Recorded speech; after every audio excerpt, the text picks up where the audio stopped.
Moi, je me souviens que mes vêtements, j'ai toujours eu de la difficulté à m'habiller. C'était toujours trop grand ou trop petit ou en tout cas pas assez long.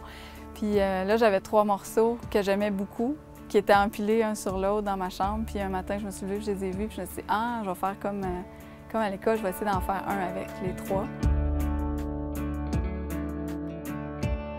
Zaoli pour tout le monde.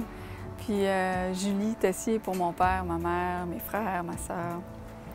Puis Zaoli est arrivé à un moment donné comme ça, en même temps que je commençais à mélanger des morceaux de vêtements ensemble pour en donner un nouveau.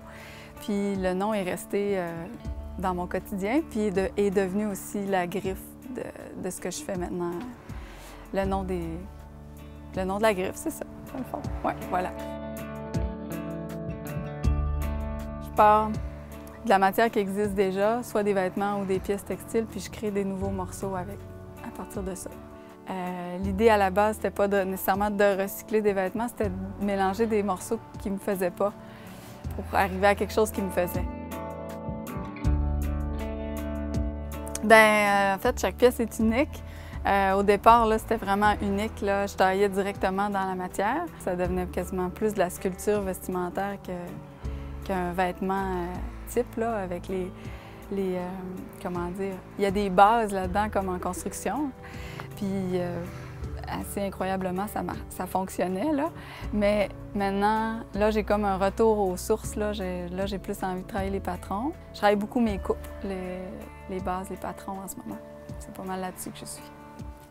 Je peux un peu moins me laisser aller comme ça, mais je me le permets dans le sur-mesure. Donc, tu sais, j'offre un sur-commande, sur-mesure qui offre vraiment un produit unique, là, complètement. Sinon, à chaque saison, j'essaie de sortir 2 fois par année une mini-collection de prêt-à-porter. À ce moment-là, la base est la même, mais les découpes changent à l'intérieur, puis les matières ne reviennent jamais, ou presque 2 fois.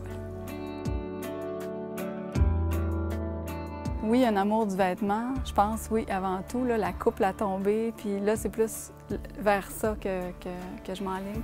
Dans le fond, j'aime ça que les gens, ils voient le morceau puis ils se rendent pas compte que c'est de la récupération, mais qu'ils voient plutôt un vêtement neuf, de qualité, avec une bonne coupe. Moi, mon rêve, en fait, c'est justement d'avoir une petite entreprise qui fonctionne bien puis qui valorise le métier de couturière, de tailleur, puis qui ramène là, ce métier-là, sa map, là, qu'il soit bien présent au village. Je ne conçois pas qu'on est obligé de faire nos vêtements loin, là, à l'extérieur.